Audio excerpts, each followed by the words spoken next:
Good morning. Today's readings echo the prophetic words of Amos and the risk one takes by speaking truth to power. The gospel describes the ultimate risk, death, played out for John's prophetic voice. Despite John's condemnation of Herod for marrying his brother's wife, we're told Herod knew John was a righteous and holy man, and he protected him. When he heard him, he was greatly perplexed, and yet he liked to listen to him. In the end, though, Herod listened to his own ego and had John killed to save face in the aftermath of his posturing in front of his friends. What about the prophet Amos? I love mysteries and I love reading them. Do any of you? When I read the passage from Amos, I was intrigued. I decided to dig a little deeper and see what this had to say in the context of those who heard it way back then. Although he was from the southern part of the kingdom, Judah, Amos was active in the northern kingdom, Israel, during the reign of Jeroboam II. Perhaps that reference to the plumb line, the same used by builders, is dividing the northern and southern kingdoms. Amos is prophesying God's condemnation of Israel, the house of Jeroboam, even including the destruction of Israel and the people being sent into exile. Amaziah, the chief priest, confronts Amos, telling him to go back home and shut up. Amaziah assumes that Amos is just another professional prophet who earns his living at that trade. Now picture yourself there. You're a little mouse in the corner.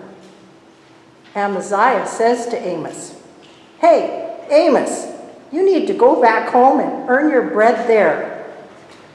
Then he continues, "Amos, you're in a heap of trouble here for your fake news. In fact, the king considers what you're saying treasonous. You'd better get out of Dodge and don't come back." And Amos says, "Hey, wait a minute. I'm not one of those prophets. I'm just a herdsman and an arborist, a nobody. I'm saying these things because God told me to." Now, Amos had the audacity to suggest that God's wrath could be directed at his own chosen people. Bernard Anderson, author of Understanding the Old Testament, put it this way: "Israel's special calling," said Amos, "does not entitle her to special privilege, but only greater responsibility." His message rested on the conviction that although Israel seemed healthy outwardly, inwardly she was diseased with a malignant cancer. Israel was not merely guilty of social crimes. She stood accused of unfaithfulness to her calling as the people of Yahweh. This unfaithfulness was shockingly evident in the evils of the flourishing urban society. Now listen, do any of this sound familiar to you? The author goes on to say, wealthy merchants lusting for economic power were ruthlessly trampling on the heads of the poor and defenseless. Public leaders reveling in luxury and corrupted by indulgence were lying on beds of ease. Law courts were used to serve the vested interests of the commercial class. Religion had no word of protest against the inhumanities that were being perpetrated in the very shadows of the temples. To Amos, all these things were symptoms of a deep sickness unto death. That is, Israel's estrangement from Yahweh and the surrender of her covenant calling. Amos's hope was that Israel would take his warnings to heart and repent, restore their commitment to God's covenant with them, and heal the brokenness of their story as God's chosen people, delivered from bondage. Sound familiar?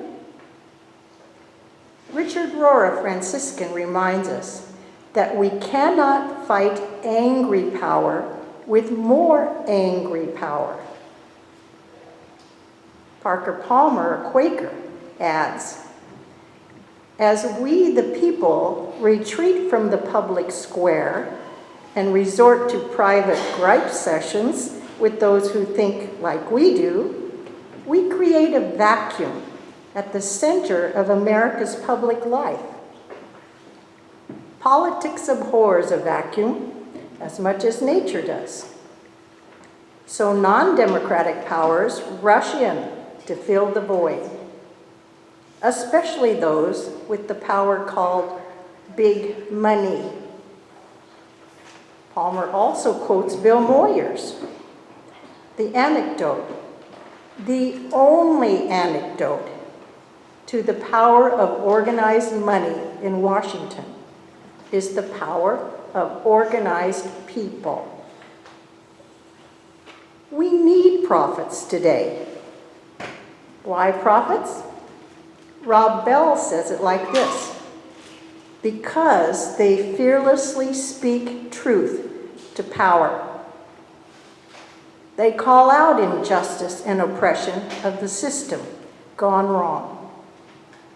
They hold those in leadership accountable for the decisions they make. Who are some of our prophets today? Several come to mind to me. Pope Francis, Rob Bell, our presiding bishop, Michael Curry, the Reclaiming Jesus movement. What about us, the everyday people? Some prophets are in the midst of us today, right here. As a faith community, do we support and affirm our prophets? Are you being called to be a prophet? A prophet's stance is never profitable or safe. It takes great courage. What are the costs of speaking out? It's almost always lonely. You might make someone angry, and they'll get back at you somehow. Worse, as in last week's gospel, they may not pay any attention.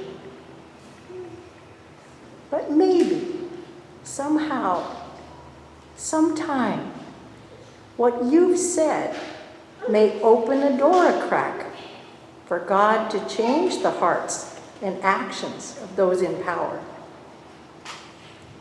Then again, what are the costs of not speaking out? Things most likely will go on the same. You may at some point regret not speaking up. You may ask yourself, what if I had spoken up? Amos was clear about time running out. Time is running out for us also, right now, in terms of climate change, spending choices, pandering to fear, military spending and posturing, attitudes about immigrants. What are some of our choices? What is our narrative? Wealth and power, empire, walls, or welcome? Weapons and wars, or housing, health care, and education? Fear or love? Is being first our identity as Christians, or as members of other faith traditions for that matter? None of them speak about being first. We are a nation of immigrants, after all. We are all God's chosen ones. Have we forgotten our story? I invite you to ask if God is calling you to speak truth to power. Amen.